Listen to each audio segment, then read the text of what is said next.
What's up, everybody? It's your boy TGK back with another reaction video. Let's clap it up. Let's clap it up for everybody, man. Appreciate you being here. Appreciate you stopping by and enjoying the videos. Again, happy late Thanksgiving to everybody. We got another video by the homie Mick Hoops. Again, came up with another quite outlandish take per se. Well, not take, just another outlandish title to a video. Hopefully he's learned from the last video we talked about where he just kind of generalizes what he thinks the Mavericks fan base is. Let's hope that he doesn't stick to the same old script. Let's check this out. So again, this video is titled "The Mavs Don't Need Luka Doncic." Doncic is kind of an insane thing to say, correct? Very insane thing to say. But again, I understand YouTube. I understand you have to make some of these headlines the way they are sometimes. Hopefully his messaging in this, let me move my camera over here, is a little bit different, right? Hopefully it is not what it was like the last video where he was just like, Mavs fans don't think the Mavericks are better without Luka.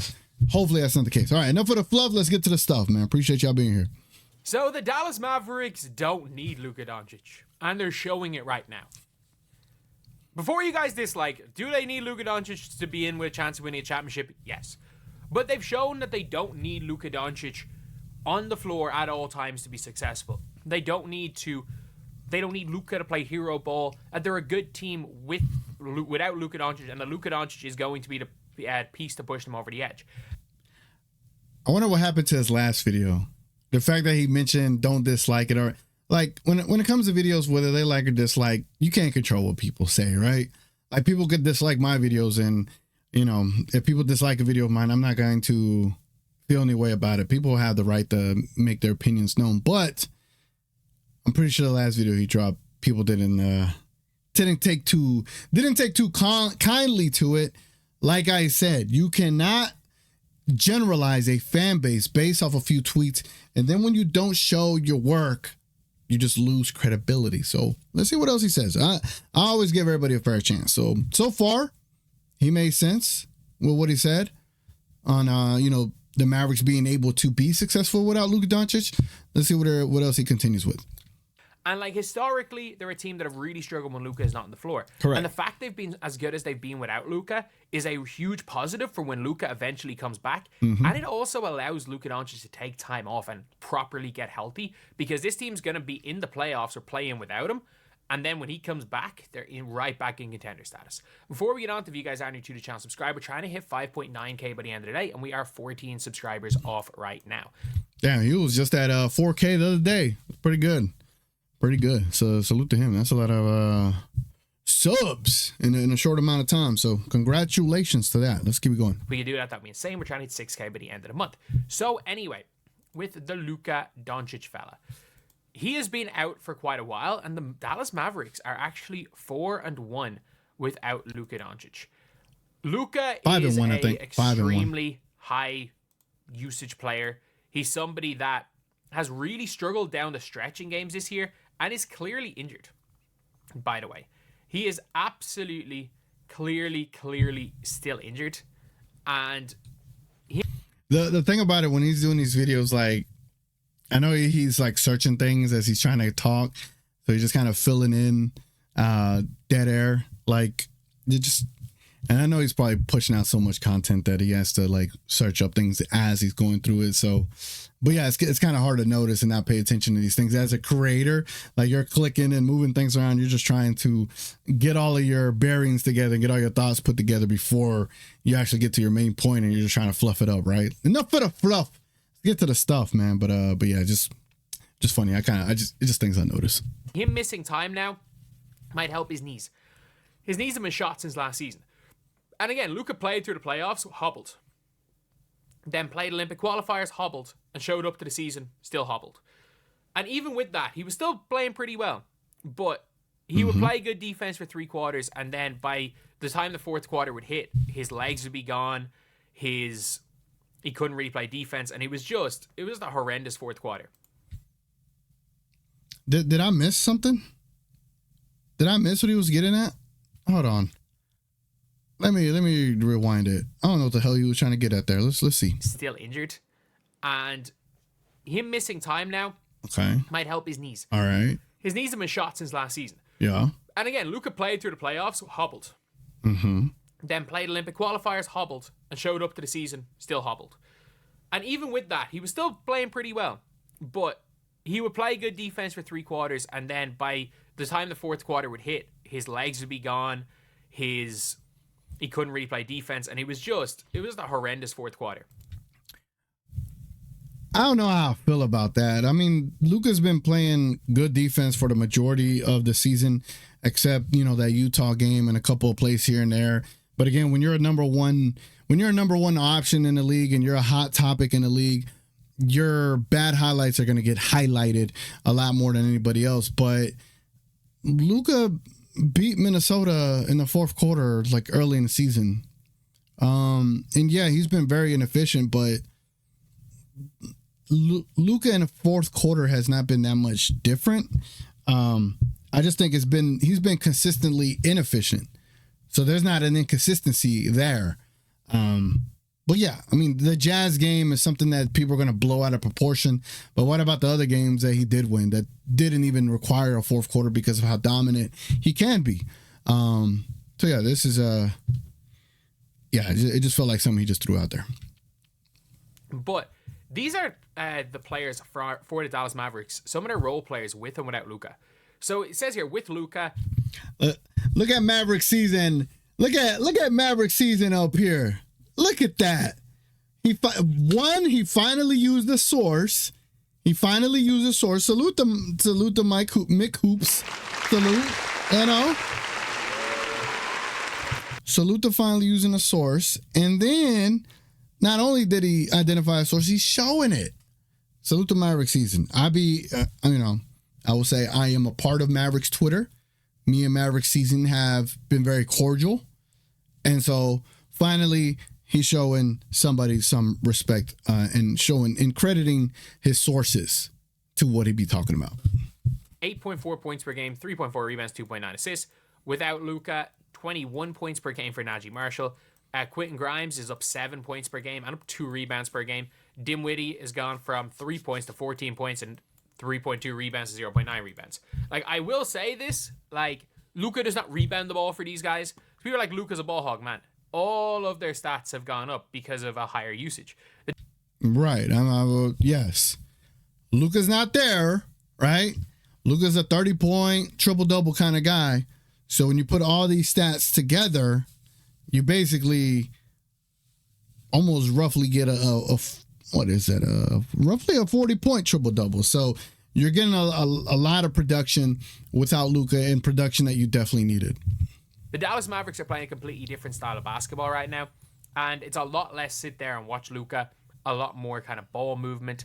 It's a lot more other guys getting touches. And look, the reality of that is that you can win games. You can win a lot of games in the regular season like that. The Dallas Mavericks are now in that they're 11-8 right now. They're in that Western Conference play-in, but the Western Conference is a bloodbath. Like, they're what? 1 game off the 4th seed, a game and a half off the Warriors in 3rd seed. So they're still right there. They are right there with getting back into the playoffs. Like, it's still realistically, I think anyone from the Timberwolves up has a shot of making that top 6 seed in the West. Like, anything can happen. And that's the thing, is they're doing this without Luka. If they can hold on to being within 2 games of the 6th seed, like, that's realistically what they need. Right now, they're a half a game. If Luka can stay out, let's just say Luka sits till Christmas. He doesn't make his, 6th? Sits till Christmas? No. Sit still, Chris.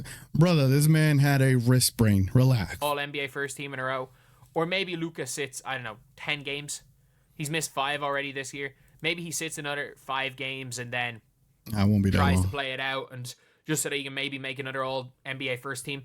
And still, look, if he is averaging the stats he's averaging right now and the Mavs can get into one of these 2 spots, he's going to make the all NBA first team again. Let's be real. I would actually be surprised if he does. I think there's going to be a lot of push for Shea and push for, maybe another player that has a better record than us, but Luka has to get back to being the efficient Luka we know, and he could definitely make a case for that. But yeah, I think this is going to be the year because of how poorly he started, that they are going to look for ways not to put him in first team, but we'll see. Because it's not human, the numbers the guy's putting up. Either way, you've got a Dallas team that's, in my opinion, going to look to be contenders again. They are. And the biggest thing is they do not need Luka to win. Like, they don't need Luka to play the next 2 games. They don't need Luka to beat the Jazz. They don't need Luka to beat the Portland Trailblazers. Yeah, and who's their game after that? The Memphis Grizzlies, they might need Luka, then Washington, and then Toronto. Like, if you're Luka, they can sit Luka till, what? They can sit him 5 more games here, and then bring him back for the Clippers game on the 19th of December. Like, they can sit the guy. Well, he wouldn't have till the 19th. You got NBA Cup games, and the Mavericks, if they beat Memphis, they will be a part of those Cup games. So we're not looking till the 19th. And I know he probably knows that as well, but Luka's going to be back way before that. So this is just kind of a pointless conversation right now, to be honest with you. Wait, how do they have a 12-day break? Oh, he doesn't know. They have a 12-day break. It's the NBA Cup, bro. NBA Cup. Am I missing something there? Either way, if they have a 12-day break, they can sit him till the 19th of December. He still has a shot at making an All-NBA team. It's not going to affect anything money-wise. It's not going to affect Luka going for that streak of 6 in a row, of 6 and 7 seasons. Or is it? He made it in 20, 21, 22, 23, 24. Yeah, so of him making it 6 and 7 seasons. So, look, for the Dallas Mavericks, you're in a really good spot right now. Like, Luka Doncic is actually able to take time off. Mm-hmm. He can, like, Luka being fully healthy makes the Dallas Mavericks one of the most dangerous teams in the entire NBA. Right. Because Luka, healthy, is one of the 3 best players in the world. Right. Like, Jokic is the best. Let's be real. I'm not going to argue that. I was always on Team Luka, but Jokic is better. And then you've also got Giannis Antetokounmpo, who you can make an argument for in that. And then, obviously, after 3, you've got, like, Shea, you've got healthy Embiid, you've got Tatum, you've got Anthony Davis when healthy.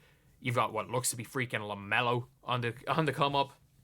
You've got all of those players that are fighting for, well, not top 3 in the world. And if you're Dallas, you've got a team that's that's firing on all cylinders. You've got Kyrie, who's seems to be like at peace.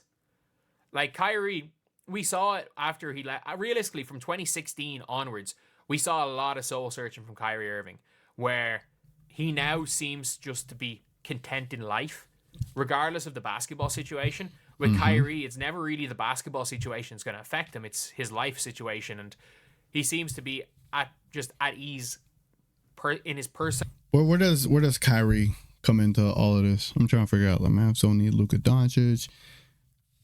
I don't know if Kyrie's off the court. Like, they try to paint him in the sense that he was like this cancerous person and just a horrible person and a horrible teammate. I really think, hindsight 2020, when you look back at everything, it was really how that organization treated Kyrie. And then you got Boston; those fans are completely different. Like, I think if you add context to everything will make sense. But I don't think, hindsight 2020, that Kyrie was the main issue there. I don't think it was. Like, him being in Dallas is just the perfect situation for Kyrie. But yeah, in this video, I don't understand why we're talking about that. Personal life in Dallas, he seems to just be happy there. And when you've got a Kyrie Irving who has his shit together on and off the court, he's one of the 15 best players in the world. No. Oh, 15. Okay. I like that. That's not a hot take, but there's no people that'll push back against that. No question about that. But then obviously when the off the court stuff is bothering him, the on the court suffers too. But it seems to be, Dallas seems to be a good spot for him. He seems to be a good leader for that team. You've got Luka Doncic ready to come back. And you've got a bunch of players starting to play better. Like, you gave up on Derrick Jones Jr. And then... we didn't give up on Derrick Jones Jr. Oh, man. This stuff is so easy to me. We didn't give up on Derrick Jones Jr. I think those Mavs fans that know, Derrick Jones Jr. signed with Clutch Sports. And with Clutch Sports in a free agency, you have a 15-day window to be able to sign a player. And because he signed with Clutch literally right before free agency, we could not sign him until the 15-day period was over. And by that 15-day period being over, we would have lost out on other potential options that we could have gone to. So instead of wasting time with that, we pivoted to Najee Marshall, and it's been working out beautifully. It was not we gave up on Derrick Jones Jr. Derrick Jones Jr. did something that was better for him, I would think, and now he's in LA, and we all move on. But Mavericks did not give up on DJJ. I just wanted to clear that up for us. You've got now, like, Najee Marshall coming in and starting to show why you gave up on Derrick Jones Jr. as good as he's been for the Clippers. So, yeah, if I'm a Mavs fan, I'm excited. I'm excited for when Luka comes back, but I'm also excited to watch how well the Dallas Mavericks are playing right now, because I think they're a really, really, really good team with Luka. I think they're a solid team without Luka. And the longer that they can give Luka rest, like Luka plays 67 games this year. If he misses 15 games to get that knee right, and heck, worst case scenario, he doesn't give a damn about making another all NBA first team, and they sit him 30 games this year. They rest him till Christmas. And then he comes out after missing 2.5 months just to get his body right, to get his knees right. And then he becomes like the Luka Doncic we all know. And then suddenly in the playoffs, it's a healthy Luka Doncic. Mavs might be the pick to come out of the West, if that's the case.